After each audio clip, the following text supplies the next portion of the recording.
Guys, আমাদের একটা গাছ খুবই বাজেভাবে পড়ে গেছে, বাট এই গাছটা ঝড়ে পড়েনি।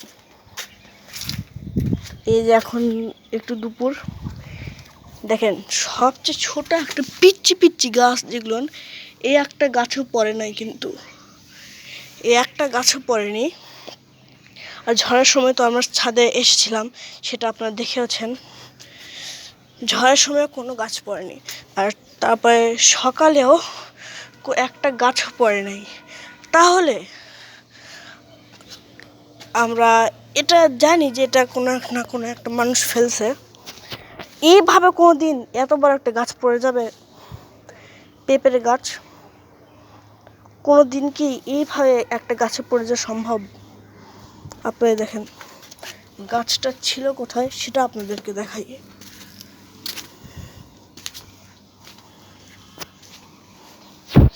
গাছটা ছিল এই সাইডে,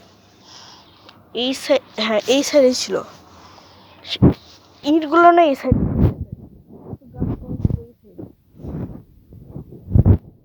এত বড় একটা 5 কেজি একটা মাটি, 5 কেজি না 7 কেজি মনে হয় হবে।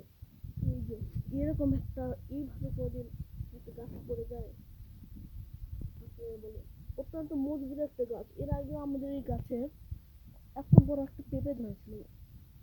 পেঁপেটা ছিল, সেই পেঁপেটা মানুষ ফেলে দিচ্ছে। কে ফেলছে আমরা এটা ঠিক জানি না, বাট এটা কোনো মানুষই ফেলছে সেটা জানি।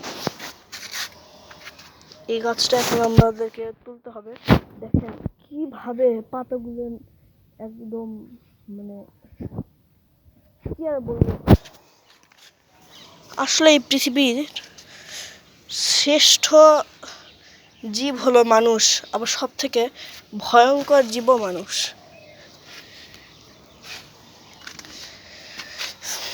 এই গাছটা আমি এখন তুলবো না, সবাই মিলে একটু পরে গিয়ে তুলবো। গাছটার কি অবস্থা, অনেক যত্ন করে এই গাছটা এতটুকু ছিল। এইটুকু এতটাই চিকন, এই যে এটা ডাল যেটুকু গাছ না, ঠিক এরকম একটা চিকন, যে এরটুক চিকন এরটুকু একটা গাছকে আমরা কত যত্ন করে কষ্ট করে এত বড় করছি, সেই গাছটা মানুষ আজ ফেলে দিয়েছে।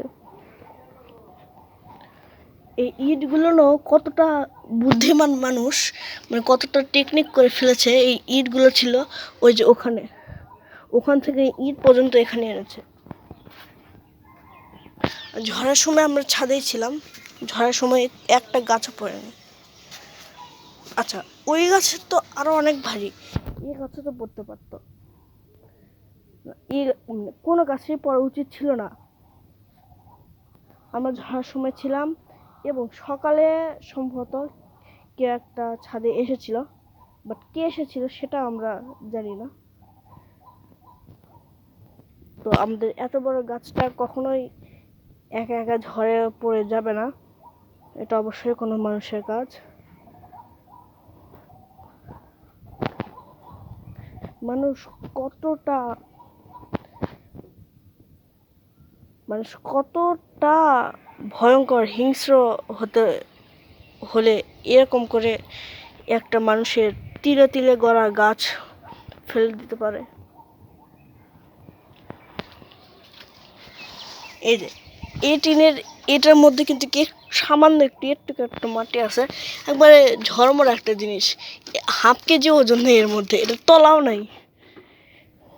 এই গাছটাও ওই টিনটা পড়ল না, অথচ এটা এর উপরে ছিল, এর উপরে আছে, এগুলেন পড়লো না, অথচ গিয়ে এত ভারী একটা গাছ পড়লো। এটা মানে কোনোভাবে মানা সম্ভব নয়। আজকের মতো এখানে বিদায় নিচ্ছি। আল্লাহ হাফিজ।